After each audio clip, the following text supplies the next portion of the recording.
Fala pessoal, professor Maurício aqui de novo para gravar mais um vídeo aí resolvendo um exercício envolvendo os conceitos de tração, compressão e cisalhamento, tá? Então vamos aqui direto ao nosso exercício.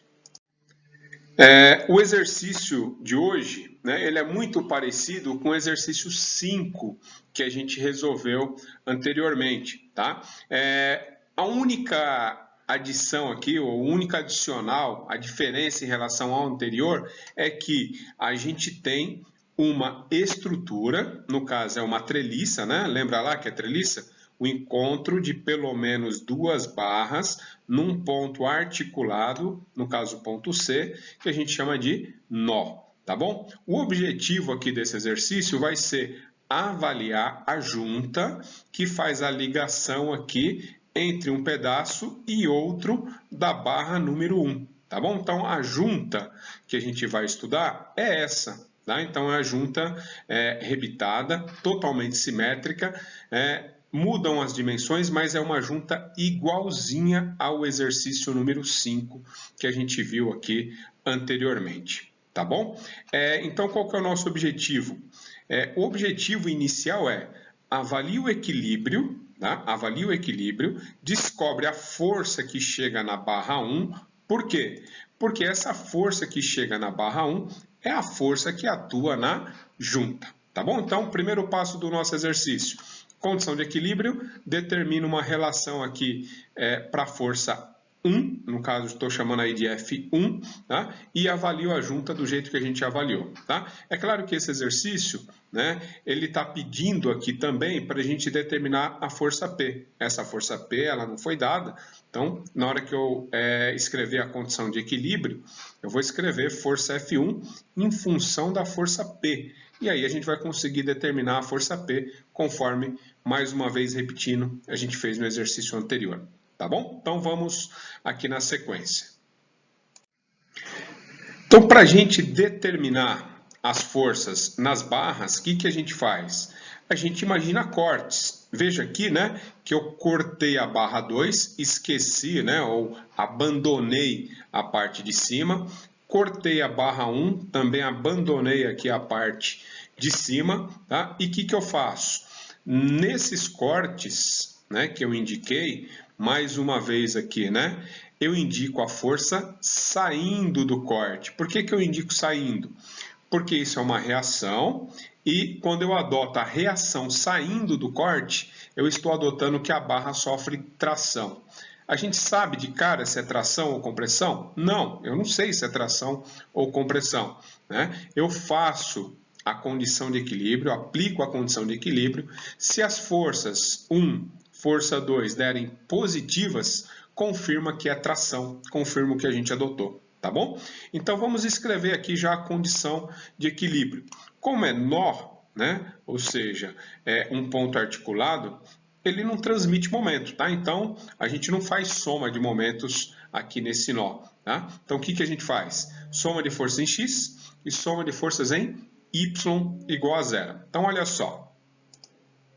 Soma de forças em x, como que vai ficar? Essa força F2 decompõe no eixo horizontal, vai estar apontada lá para o lado esquerdo, então menos F2 vezes cosseno de 30, que é o ângulo que tem aqui, tá bom? Mais F1, né? Tá vendo a F1 aqui? Decompõe na horizontal, está apontada agora para o outro lado, para o lado direito, o lado positivo, F1 cosseno de 45. Não tem mais ninguém na horizontal igual a zero, tá? Monta a segunda equação. A segunda equação é a soma de forças na vertical, em y. Então, tanto força F2 quanto a força F1, ao decompor, vão ficar apontadas para cima, positivas, né? Então, olha só, F2 agora seno de 30, mais F1 agora seno de 45. Olha a força P que está aqui, não esquece dela, ela está na vertical para baixo, menos P, tá bom? Igual a zero.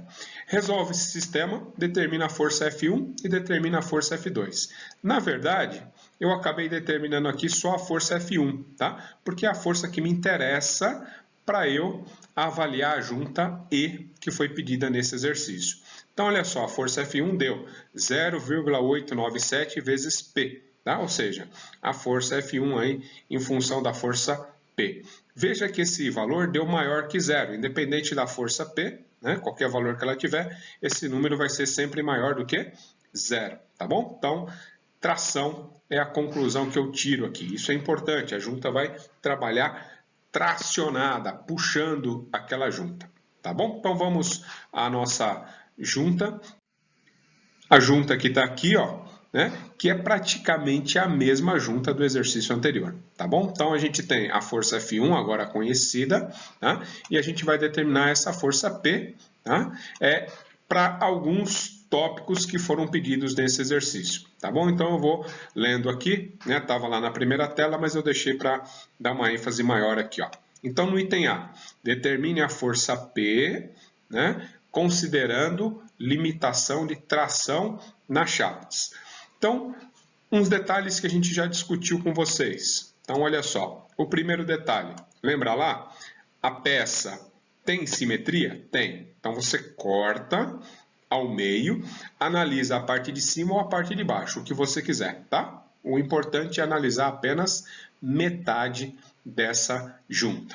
Se é tração na chapa, qual que é a região que a gente vai avaliar? É a região onde foram feitos os furos, que é a região que tem menos material, tá bom? Outra observação importante, tá vendo que todas as chapas têm a mesma largura? Ó, o desenho aqui, ó, todo mundo tem a mesma largura. Compara a espessura também, ó. Tá vendo que a espessura da do meio é o dobro das outras, das laterais? Então, o que vai acontecer aqui? O que aconteceu no exercício anterior.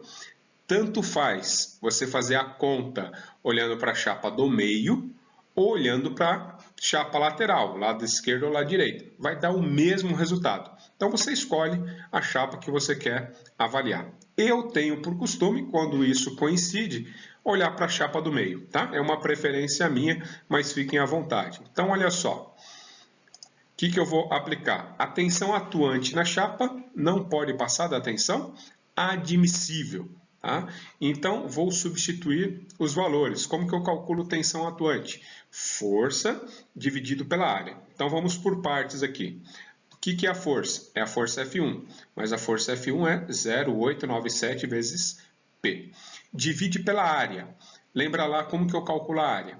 É a largura, tá? É a largura da chapa, que é essa cota B, que está aqui, cota B vale 200. Então, está aqui, ó, 200.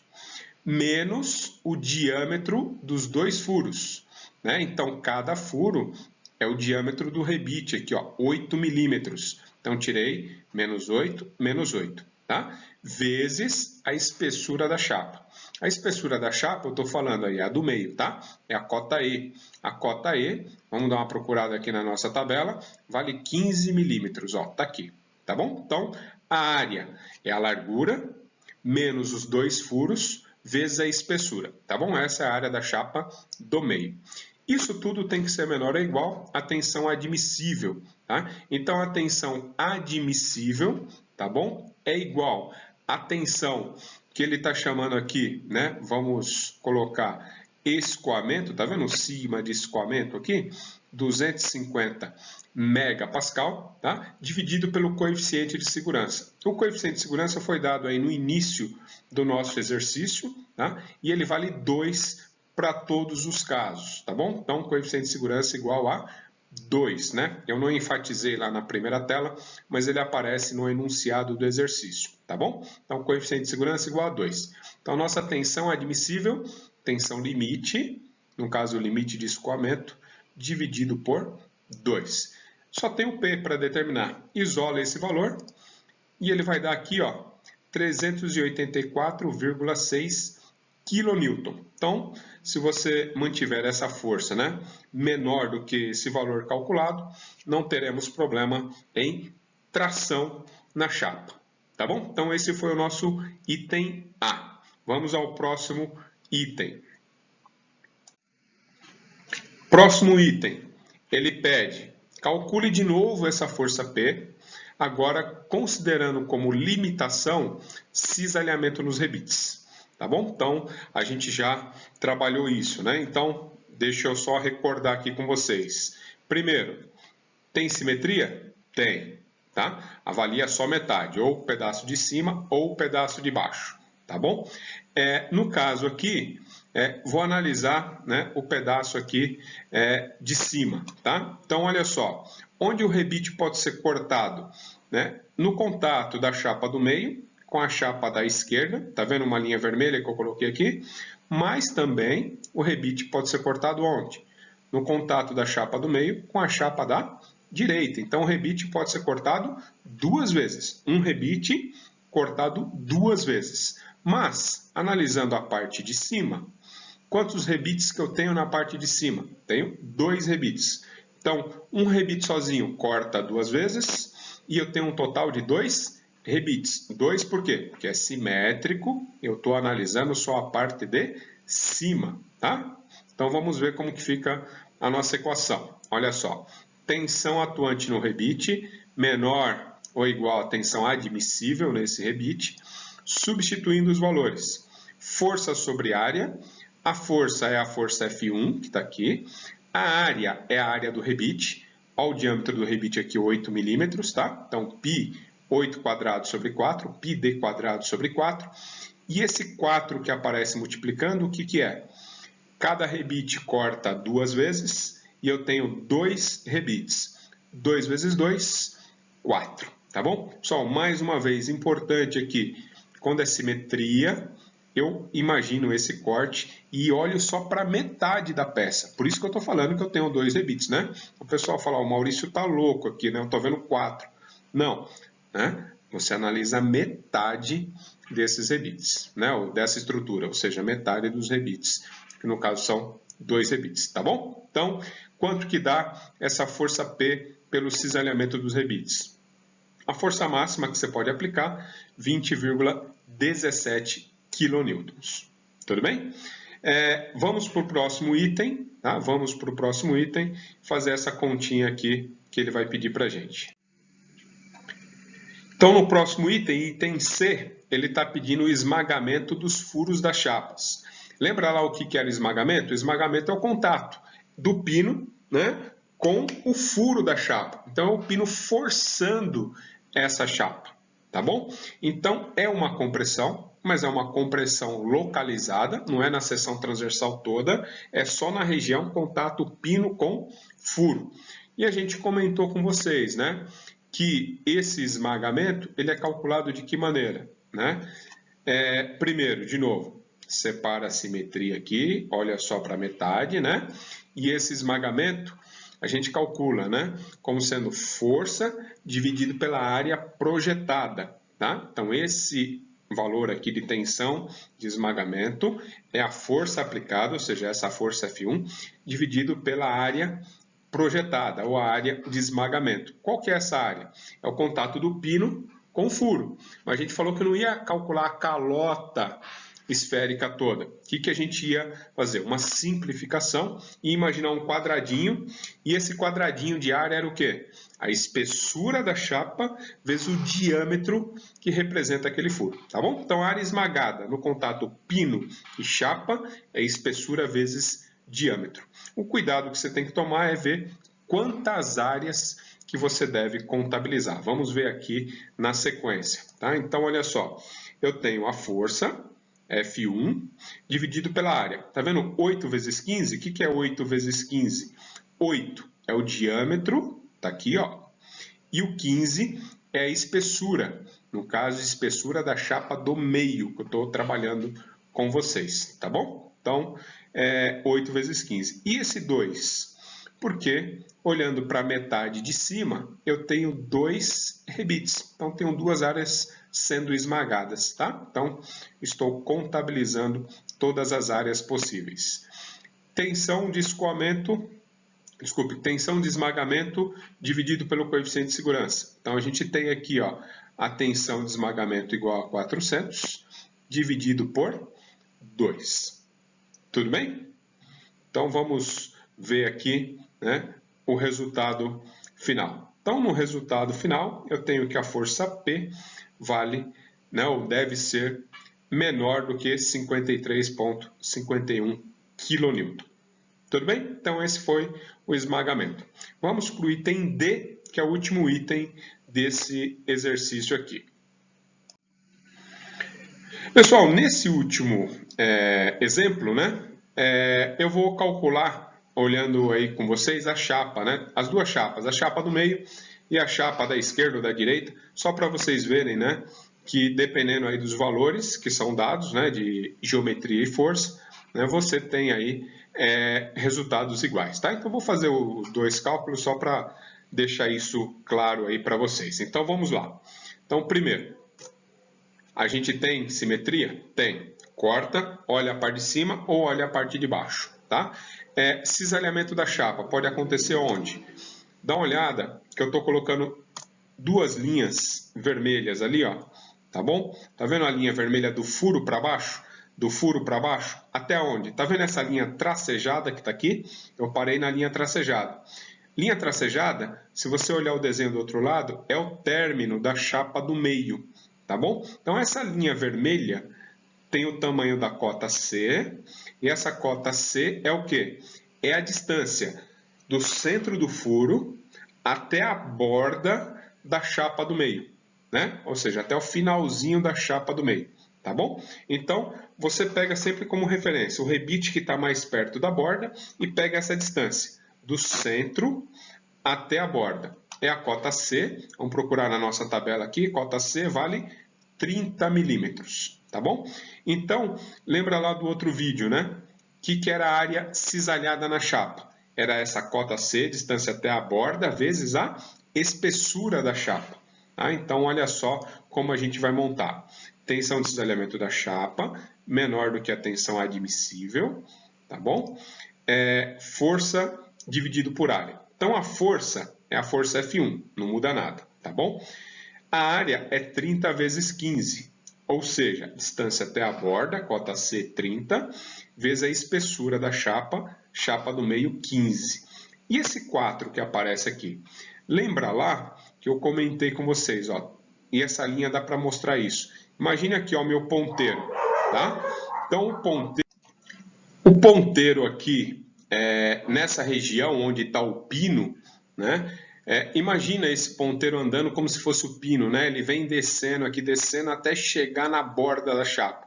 Então ele tira material da frente dele, ele empurra o material para frente, deixando um corte do lado esquerdo e um corte do lado direito. Ou seja, se você tem cisalhamento da chapa causado pelo pino, cada pino deixa duas áreas cisalhadas nessa chapa, tá? Uma do lado esquerdo, uma do lado direito, ou seja, essa linha vermelha e essa outra. Como eu tenho dois pinos, dois rebites, 2 vezes 2 dá 4, tá bom? Duas áreas para cada rebite, né? E um total de 2 rebites, totalizando 4. A tensão admissível vai ser 220 dividido pelo coeficiente de segurança, que é 2. O 220 foi dado aqui, ó, cisalhamento para chapa, tá bom? Fazendo essa continha, a gente chega no resultado de 220,74 kN. Tudo bem? Pessoal, conforme eu comentei, eu vou fazer a conta agora para a chapa das laterais, só para vocês verem que o resultado vai dar o mesmo, né? Porque a proporção vai ser a mesma. Então, olha só. Então, aqui, ó, calculando de novo o item D. Só que agora, olha só, né? Define simetria, analisa a parte de cima. Olha a linha vermelha agora que eu coloquei indicando o corte. Eu estou pegando desse rebite para cima, tá? Duas linhas, parando nessa linha. Se você pega o desenho e rebate, essa linha que você está vendo, essa linha cheia, é a linha dessa chapa aqui, ó, né? Dessa chapa da direita, é o término da altura dela, tá bom? Então, basicamente, eu estou pensando esse rebite deslizando até chegar nessa borda dessa chapa da direita ou da chapa da esquerda, tanto faz, tá bom?